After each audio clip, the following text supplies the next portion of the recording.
I call you my friends, says the Lord, for I have made known to you all that the Father taught me. The Lord be with you. A reading from the Holy Gospel according to Luke. An argument broke out among the apostles about which of them should be regarded as the greatest. Jesus said to them, "The kings of the Gentiles lord it over the people, and those in authority lord it over those addressed as benefactors. But among you it shall not be so.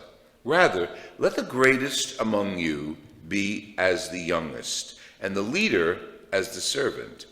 For who is greater, the one who sits at the table or the one who serves? Is it not the one who is seated at the table?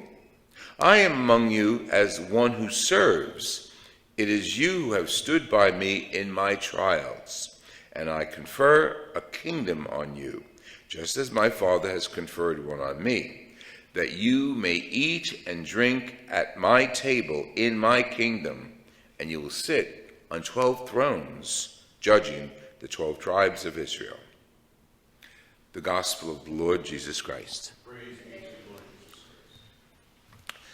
Christ. Both the Gospel and the first reading talks about the role of the shepherds of Christ, his apostles and his successors, those who will guide the church. And both ask the people who are, the presbyters are referred to by St. Peter, to lead God's people humbly, not with power, but with love and honesty.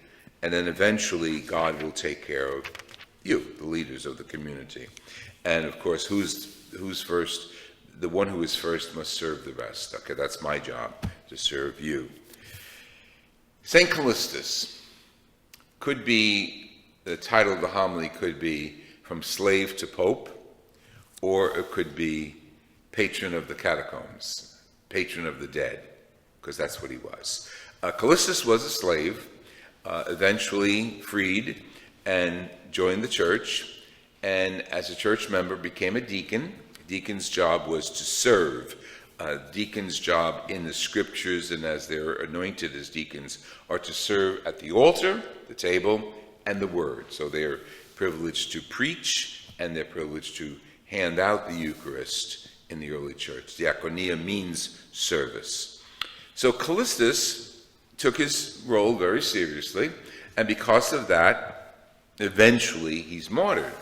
But before he's martyred, he's known as a good man, a man of faith, a man who challenges the authorities of the pagans, and eventually he rises up in the hierarchy of the church.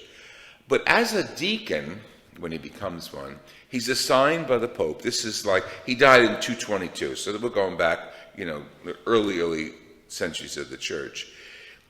He's assigned to take care of the places of the dead, what we call cemeteries. The cemeteries in ancient Rome were built underground, Catacombs, outside the walls. They weren't hiding places. People knew where they were. They were catacombs. They were cemeteries.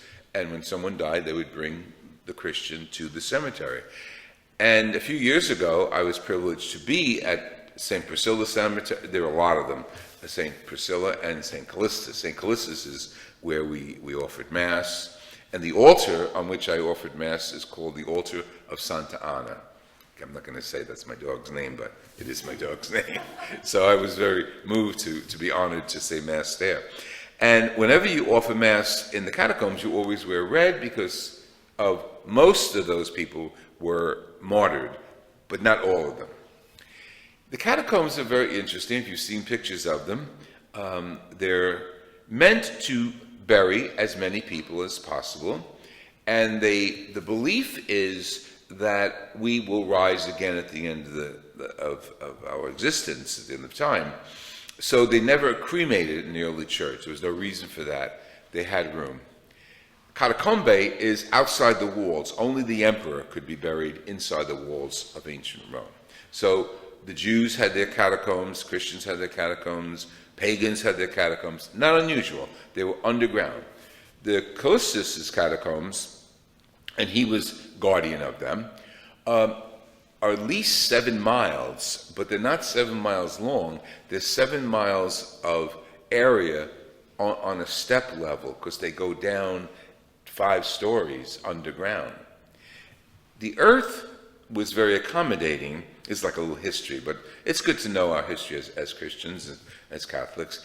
The earth is called tufa, and it's kind of clay that can be dug out easily, and if you pound it, it hardens. So it was very easy to make a hole in the wall to bury the dead. And what they did was they buried them in steps, okay? So slots, you might say. So they bury a person, they clear out the dirt, bury a person, and then put a stone over it to seal it.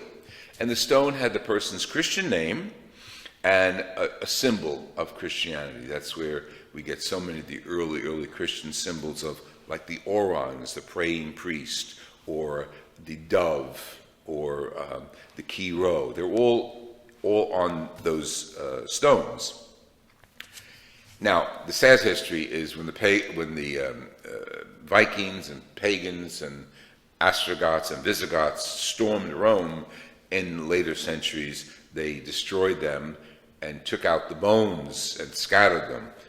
They were all taken up by a pope in the 800s and buried in one church in Rome that's called the Church of All Saints. It was the Pantheon Church. It was the church with the big dome that's open.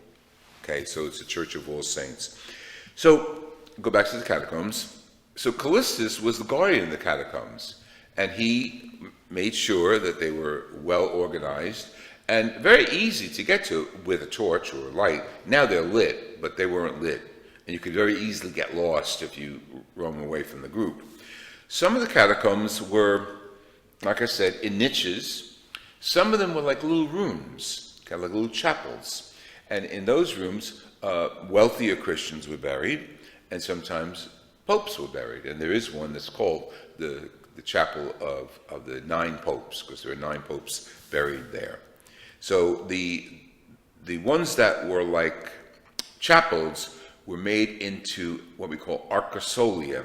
They were dug into the wall, a round arch was built, dug out, and in the arch was beautiful frescoes of Christian teaching, sometimes the miracles of Christ. The great one is, the very familiar one is Jonah coming out of the mouth of the great fish, because that's a symbol of resurrection. All of them has to do with resurrection. And then below that arcosolia was dug a hole, and the person's body was placed into that hole, and again covered with a stone. They probably celebrated Eucharist down there. Okay, it's not definite. They weren't built as churches, they were built as cemeteries. And what they would do is some of the places had outside little chairs, little benches, where they would have repasts, like we have after our funerals. We go, we eat. So the Christians did that too. But again, not only the Christians, all people who kept the custom of burying the dead would do that in the catacombs.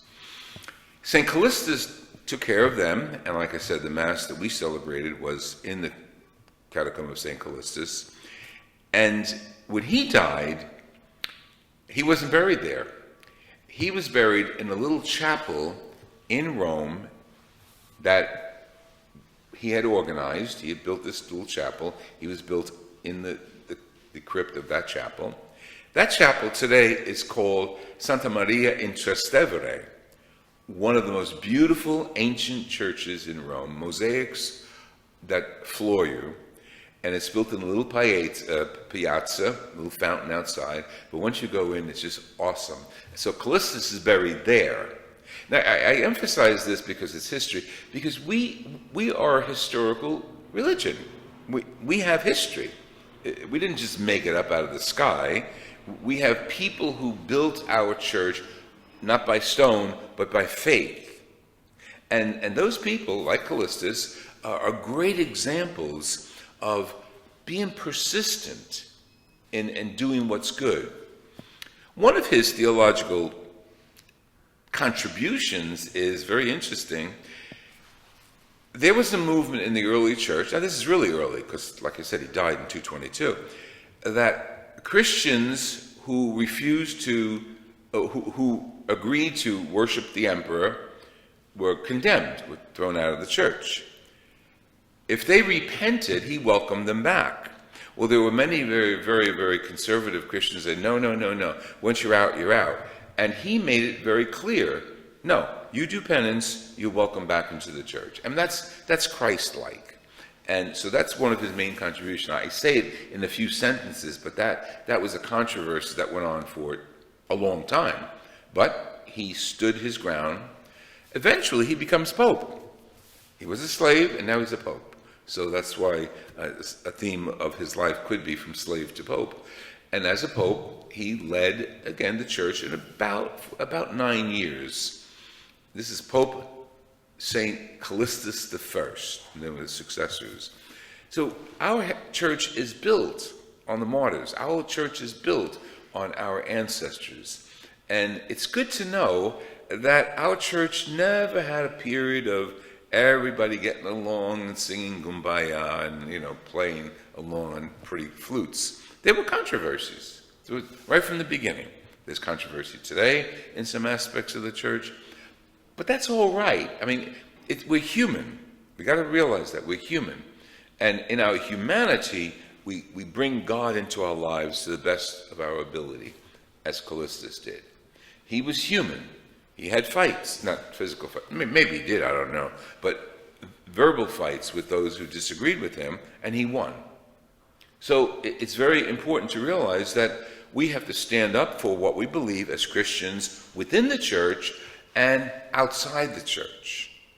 We have to stand up for what we believe as people in our country, Americans, and whether we come from different countries, as my ancestors did, and many of your ancestors did, but now here, we stand up for what we believe as Christian values.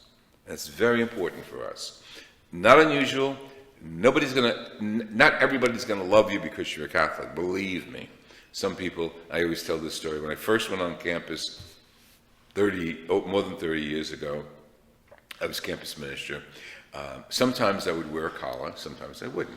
But when I wore the collar, I would get two reactions from the students. One is, hey, Father, who are you? Where are you from? Very open, whether they were Catholic or not, didn't really matter. But I always had a smile on, working with kids. And then some people would see you across the campus, and sometimes this is the faculty, they would see you across the campus and would go like this, like they don't see you, okay? It's all right. I got thick skin, and I think we all should have thick skin in reference to our faith.